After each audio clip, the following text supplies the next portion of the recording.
मैं उस डरावनी रात को कभी नहीं भूल सकता जिस रात मैंने अपना सबसे अच्छा दोस्त सूरज पाटिल को खो दिया था। सूरज और मैं बचपन से ही एक दूसरे के साथ थे। सूरज मेरा दोस्त कम और भाई ज़्यादा था। 10वीं कक्षा के बाद हम दोनों ने लातूर के एक प्रतिष्ठित कॉलेज में प्रवेश लिया। हमारे लिए लातूर शहर अनजान था, पर कुछ ही दिनों में हम उस शहर का चप्पा चप्पा जान गए थे, क्योंकि सूरज और मैं पूरे दिन गांव में बाइक से घुमा करते थे। हम दोनों रोज़ रोज़ उसी शहर में घूमकर बोर हो चुके थे, इसलिए एक रात हमने लॉन्ग ड्राइव पर जाने का फैसला किया। हमने कामी गांव के जंगल में जाने का प्लान बनाया। हम कामी गांव के जंगल में कभी नहीं गए थे, पर हमने सिर्फ इतना सुना था कि कामी गांव का जंगल सिर्फ नाम का जंगल है, क्योंकि वह हरे भरे पेड़ों के सिवाय कुछ नहीं था।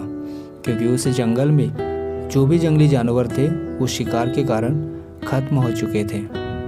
इसलिए रात में लॉन्ग ड्राइव पर जाने के लिए वह जंगल बिल्कुल सुरक्षित था। और उसी रात पूर्णमासी की रात भी थी। मौसम भी अच्छा था, इसलिए मैं सूरज के साथ कामी गांव के जंगल में जाने के लिए राजी हो गया। रात के 11 बजे हम कामी गांव के जंगल में दाखिल हो गए। हमने जैसे सुना था वैसे ही जंगल का रास्ता मक्खन की तरह मुलायम था। हमारी बाइक हवा से बातें करने लगी थी।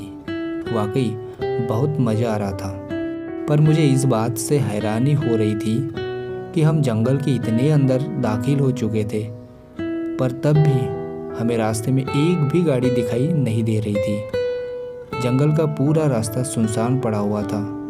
तभी रास्ते में हमें एक पुल दिखाई दिया। सूरज ने उस पुल के बीचों बीच बाइक रोक दी। वह अंग्रेजों के द्वारा नदी में बनाया गया 100-200 साल पुराना ब्रिज था। पुल के बगल में एक बड़ा सा बोर्ड लगा हुआ था और उस पर लिखा हुआ था सेंट जॉर्ज ब्रिज। हम दोनों पुल पर गए और खड़े हो गए। पुल के नीचे से नदी बह रही थी और कोमल हवाएं चल रही थी। नदी के बहती हुई पानी में चांद दिखाई दे रहा था। इतने में दूर जंगल से भेड़ियों की रोने की आवाज़ आई और पुल के ऊपर से बहने वाली हवाएं अचानक रुक सी गई। नदी का पानी थम सा गया और चांद एक काले बादल के पीछे गायब हो गया। तभी हमारे सर के ऊपर से एक टीडी हरी भयंकर आवाज़ में चीखती हुई मंडराने लगी। मालूम वो हमसे कह रही थी कि यहाँ से जल्दी भाग जाओ। सो फ्रेंड्स, कहानी अच्छी लगी हो तो वीडियो को कर दीजिए लाइक एंड सब्सक्राइब, और इस कहानी के अगले पार्ट के लिए कमेंट में आपकी राय बताइए। तब तक के लिए जय हिंद, जय भारत।